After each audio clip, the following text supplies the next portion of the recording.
Dear President Nausėda, dear Prime Minister, dear Madam Kuzmiskiene and the Freedom Prize Commission, dear Madam Speaker, dear friends and parliamentarians, dear Europeans, it is with a great sense of pride that I return here to the Seimas on behalf of the European Parliament to receive the 2023 Freedom Prize from the Republic of Lithuania. This award does the European Parliament a great honour. It will inspire us to continue our support of the self-determination of nations and democracy. It will inspire us to stand up for Europe, to stand up for freedom. Ačiū.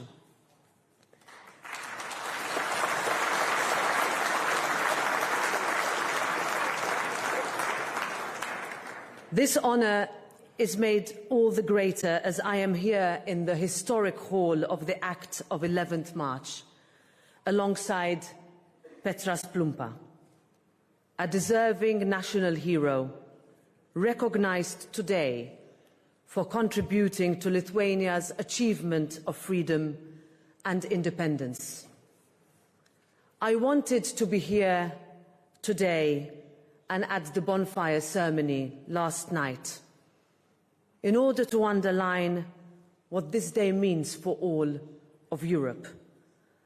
Those 14 sons and daughters we remembered yesterday are not only Lithuanian heroes, they are European heroes, icons of freedom and democracy.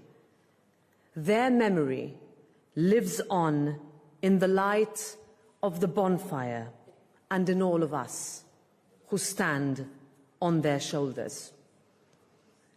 Ladies and gentlemen, Lithuania knows only too well what is at stake, why we need Europe to stand up for our freedom and for our values, why we must stand firmly for Ukraine, why Europe must be the light that the world sees. The European Parliament receives the Freedom Prize against the background of Russia's continued brutal and illegal invasion of Ukraine. I see Lithuanian colleagues here who had long warned us that Putin's ambitions were in direct opposition to what Europe stands for, that the independence of neighbours to the east was in jeopardy. The European Parliament stood firm from the very beginning. We were the first to call for Ukraine and Moldova to be granted EU candidate member status, to give both countries hope and a European perspective. We called for negotiations for EU membership to commence, based on Ukraine and Moldova's merit and convergence towards the respect for European Union criteria. And we will stick to this approach, to this path. We will continue to give full support to Ukraine in its time of need. We will continue to isolate Russia, condemn Russia's aggression, and impose sanctions. We will continue to support Ukraine with unwavering military, financial, political and humanitarian support. And we will hold culprits of war crimes to account. Ukraine needs a real and just peace based on freedom, on dignity, on integrity. And Ukraine must join our family to strengthen and protect its future and our common security with it. To this day, enlargement is the European Union's greatest geopolitical asset. We witnessed and experienced its windfall before. Since 2004, the European Union has grown stronger with Baltic states and others. Remember 20 years ago, when Lithuania became a European Union member state. Remember the unbridled joy of millions of Europeans finally free to choose their destiny. We lived this European Union victory. We embraced its liberating ripple effect. Today, millions of Europeans reap the benefits of it every single day. And for our European neighbours who turn to the European Union in hope for peace, democracy, shared freedom and support, we must live up to our promise of solidarity. Lithuania also remembers a time of suffering, a time of illegal deportation of its people. And at that time of need, when few spoke out about Soviet occupation, as we heard already back in 1983, the European Parliament adopted a resolution condemning the Soviet Union's occupation of the Baltic states. We stood by Lithuania and resolutely on the side of the free self-determination of nations. We later adopted resolutions condemning totalitarian crimes, remembering the victims and recognizing a shared common experience at the hands of these regimes. We stood and still stand for freedom. Ladies and gentlemen, today with you, the European Parliament commemorates the Day of the Defenders of Freedom in Lithuania. In 1990, that year of peaceful anti-Soviet freedom marches in Vilnius, a European Parliament delegation was among the first to come to Lithuania's side. Following the tragic events of the 13th of January 1991, 33 years ago today, the European Parliament adopted another resolution condemning the Soviet Army's aggression that saw the death of these 14 innocent civilians and nearly 1,000 people sustained injuries at the TV tower and the building of the Lithuanian radio and television.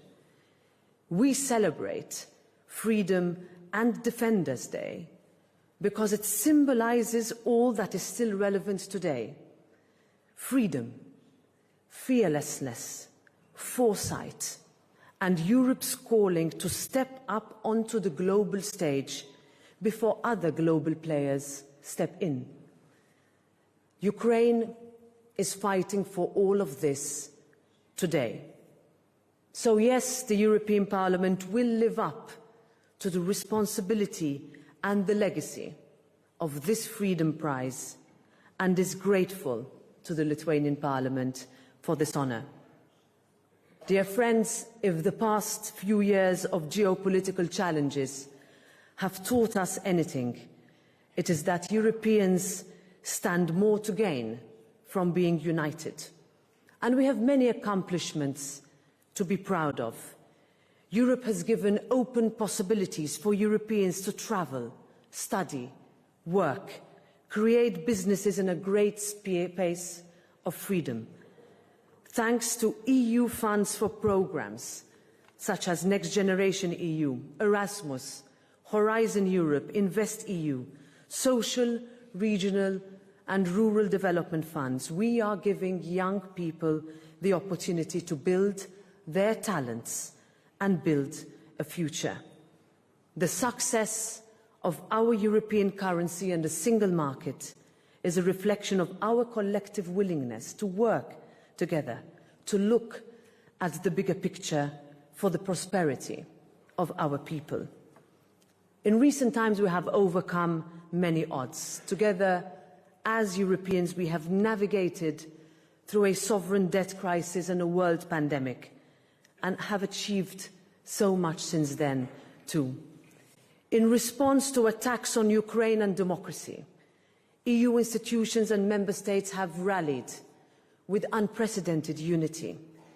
On security and defence, we have pushed ahead to build a real EU security and defence union, one that complements NATO without competing with it.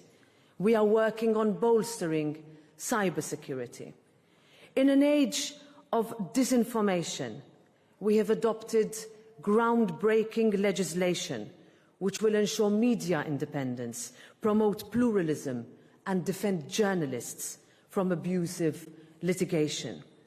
On climate, we are making a Europe that is renewables-based, supporting sustainable growth and industrial competitiveness and energy independence from Russia. On migration, we have finally found an agreement on a way forward that will be fair on those who are in need of protection, firm with those who are not eligible, and hard with traffickers who exploit the most vulnerable and who instrumentalise human suffering, as we saw with the hybrid threats faced by Lithuania recently. And of all these actions, which form part of our strategy to boost the European Union's security, we need to strengthen our autonomy and our freedom, because the world is changing and Europe must change with it. All of this brings me to the reason why the June 2024 European elections are so important: to defend our achievements and to steer our future with the consent of our people called upon to vote. 2024 will be the biggest global election year in history, with elections in 65 countries across the world. A year of democracy and of people's choices. In June 2024, citizens from all 27 EU member states will vote for the 720 members of the European Parliament and will steer a 5-year term. And while some countries not too far from here, the outcome is not decided already. We want Europeans to come out in force, to have their say, to honour the memory of those who sacrificed so much for this right. Because if you do not vote, you let others decide for you. On Saturday, the 9th of June 2024, Lithuania's voice will matter at the next European Parliament elections. It matters that we sustain and take part in our democratic processes without taking them or Europe for granted. Europeans have worked far too hard, and so hard that we can achieve both. The future of Europe will depend and will be defined by our ability to remain sovereign, by our ability to defend democracy at home and abroad, and by our ability to keep people at the heart of all our decisions. That is Europe. Thank you.